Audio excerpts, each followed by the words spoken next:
জয় হিন্দ, জয় ভারত। সকলকে প্রণাম জানিয়ে শুরু করছি আজকের ভিডিও।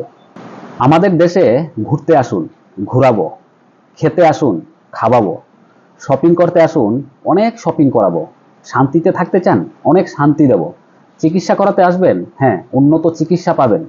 কিন্তু আমার দেশের ব্যাপারে আজে বাজে মন্তব্য করলে এবং আমার দেশের ব্যাপারে মানুষকে ভুল বুঝালে আমি কিন্তু আপনাকে ছাড়বো না। আমাকে দুধ খাওয়ালে আমি আপনাকে ক্ষীর খাওয়াবো, আমাকে ডাল ভাত খাওয়ালে আমি আপনাকে মাংস ভাত খাওয়াবো। কিন্তু আমার দেশের ব্যাপারে আজে বাজে মন্তব্য করলে আমি আপনার মুখ বন্ধ করে দেব। আমার দেশের দিকে কুনজরে তাকালে আমি আপনার চোখ খুলে নেব। আমার দেশের ক্ষতি করতে চাইলে আমি আপনার 100 গুণ বেশি ক্ষতি করে দেব। সো আজকের ভিডিওটা সকল ভারতবাসীর জন্য, এবং যারা ভারতের নিন্দা করছে, ভারতের খেয়ে ভারতের থেকে সবকিছু নিয়ে ভারতকে গালি দিচ্ছে, ভারতবাসীকে আজে বাজে বলছে, আজকের ভিডিওটা তাদের জন্য। তবে সকলে কিন্তু এই কাজটা করে না। কিছু কিছু খারাপ লোক আছে যারা সবসময় খারাপই থাকবে এবং খারাপই থাকে। শুধুমাত্র খারাপ লোকদের জন্য আজকের এই ভিডিওটা প্রথম থেকে লাস্ট পর্যন্ত দেখবেন এবং এই ব্যাপারে আপনার কি মতামত সেটা কমেন্টস করে জানাবেন। আর আপনি কোন জায়গা থেকে এই ভিডিওটা দেখছেন এই কথাটা কমেন্টস করে জানাতে ভুলবেন না। ভিডিও ভালো লাগলে লাইক করবেন, ভিডিওটাকে বেশি বেশি পরিমাণে শেয়ার করে সকলকে দেখার সুযোগ করে দেবেন। তাছাড়াও আমাদের চ্যানেলে ত্রিপুরা ট্যুর গাইডের গুরুত্বপূর্ণ ভিডিও পাবেন এবং ভারতের বড় বড় হসপিটালের গাইড এবং ইনফরমেশন। চ্যানেল ভিজিট করে গুরুত্বপূর্ণ ভিডিও দেখবেন। পরবর্তী ভিডিও দেখার জন্য চ্যানেলটাকে সাবস্ক্রাইব করবেন। বন্ধুরা, welcome back to my channel. হ্যাঁ, এরকমের অনেকেই আছে যারা ভারতকে পছন্দ করে না, অথচ খবর নিয়ে দেখুন তাদের 14 পুরুষ 14 গোষ্ঠী ভারতে আসার জন্য অপেক্ষা করছে। তারা ভারতে আসতে চাইছে, তারা ভারতে এসে চিকিৎসা করাবে, তারা ভারতে ঘুরতে আসবে, ভারতীয় জিনিস ইউজ করছে, তারপর দেশে গিয়ে ভারতকে গালি দিচ্ছে। কেন? প্রতি বছর 15 থেকে 20 লক্ষ মানুষ কিন্তু বাংলাদেশ থেকে ভারতে আসে। 15 থেকে 20 লক্ষ মানুষ। বাংলাদেশিরা বলছে বাংলাদেশিরা ভারতে না আসলে নাকি ভারত গরিব হয়ে যাবে, তারা আসছে বলেই নাকি ভারত উন্নত হচ্ছে। আরে বলছি, অকাতটা কি আপনাদের? আপনাদের ওইখানে কি আছে বলুন? এখানে কিন্তু আমি সব বাংলাদেশিদেরকে বলছি না, কিছু কিছু বাংলাদেশি যারা খারাপটাকে ছড়াচ্ছে, খারাপটা কিন্তু হাজার গুণ বেশি পরিমাণে ছড়ছে। আর যারা ভালো আছে, ভালো কিন্তু আছে হাজার হাজার লক্ষ লক্ষ কোটি কোটি মানুষ, ভালো জিনিসটা ছড়াচ্ছে না, কারণ ওরা ভালো জিনিসটাকে পছন্দ করে না, ওরা খারাপ জিনিসটাকে পছন্দ করে।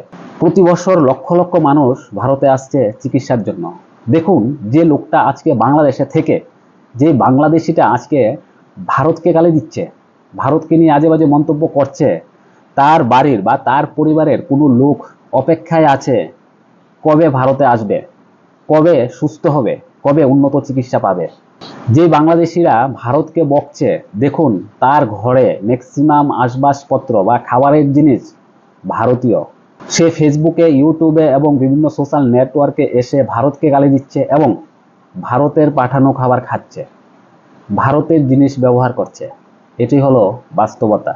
ভারতের সাথে কিন্তু পাকিস্তানেরও এরকমের একটা ভালো সম্পর্ক ছিল, কিন্তু আস্তে আস্তে ঠিক এরকমভাবে বাংলাদেশ এখন যেরকমভাবে করছে, ঠিক এরকমভাবে কিন্তু একটা খারাপ সম্পর্কের তৈরি হয়েছিল এবং ভারত কিন্তু পাকিস্তানকে বয়কট করে দিয়েছে। ভারতের কোনো কিছু আসে যায় না, কারণ ভারতীয় বাজার 150 কোটি মানুষের বাজার। এই বাজার কোনো দিনও কোনো দেশ ডাউন ফেলতে পারবে না। ভারত বিভিন্ন দেশে খাবার রপ্তানি করছে বলে কিন্তু ভারতীয়রা বিভিন্ন জিনিস পাচ্ছে না, অনেক দাম দিয়ে কিনতে হচ্ছে। ভারতে দ্রব্যমূল্য অনেক বেড়ে গেছে। কেন? কারণ এটা হলো একটা চুক্তি, বিশ্ব চুক্তি। এই চুক্তির মাধ্যমে পার্শ্ববর্তী রাষ্ট্রকে সাহায্য অনুযায়ী জিনিস পাঠাতেই হবে। কিছুদিন আগে বাংলাদেশ বলছিল যে ভারতের 7 সিস্টারকে দখল করে নেবে। কিছুদিন পরে কিন্তু বাংলাদেশের বিদেশ মন্ত্রণালয় এবং স্বরাষ্ট্র মন্ত্রণালয় কিন্তু ভারতকে ফোন করেছে যে নিত্য প্রয়োজনীয় জিনিস যেন ভারত বাংলাদেশে পাঠানো বন্ধ না করে। হ্যাঁ, এটি হলো বাস্তবতা। আপনারা যতই ভারত বয়কট করবেন, ভারতীয় পণ্য যদি আপনাদের দেশে না যায়, তাহলে আপনারা এমনিতেই চিৎকার করতে থাকবেন। বর্তমানে পেঁয়াজের দাম বাংলাদেশে 100 টাকার উপরে।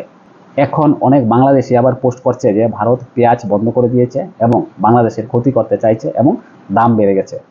তাই সকল বাংলাদেশিদেরকে বলছি, আগে আপনারা নিজে আপনাদের নিত্য প্রয়োজনীয় জিনিসে স্বয়ং স্বনির্ভর হন।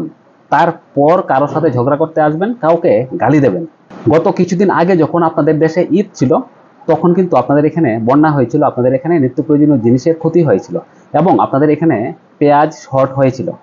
আমাদের দেশ থেকে আমরা ভারতীয়রা কিন্তু আপনাদেরকে পেঁয়াজ, মরিচ, আদা, রসুন পাঠিয়েছিলাম আপনাদের ঈদ উৎসবটা সুন্দর করার জন্য।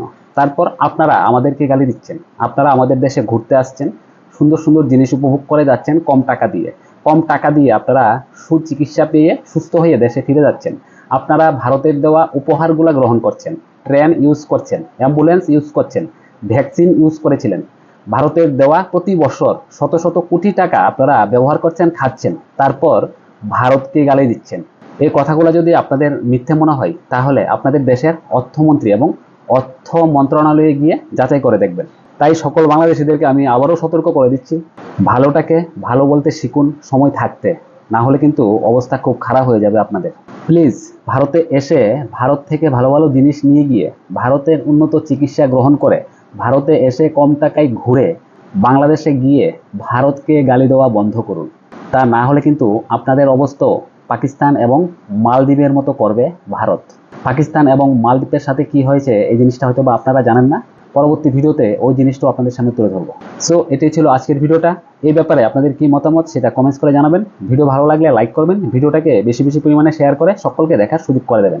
তাছাড়াও আমাদের চ্যানেলে ত্রিপুরা ট্যুর গাইডের গুরুত্বপূর্ণ ভিডিও পাবেন, সাথে ভারতের বড় বড় হসপিটালের গাইড এবং ইনফরমেশন।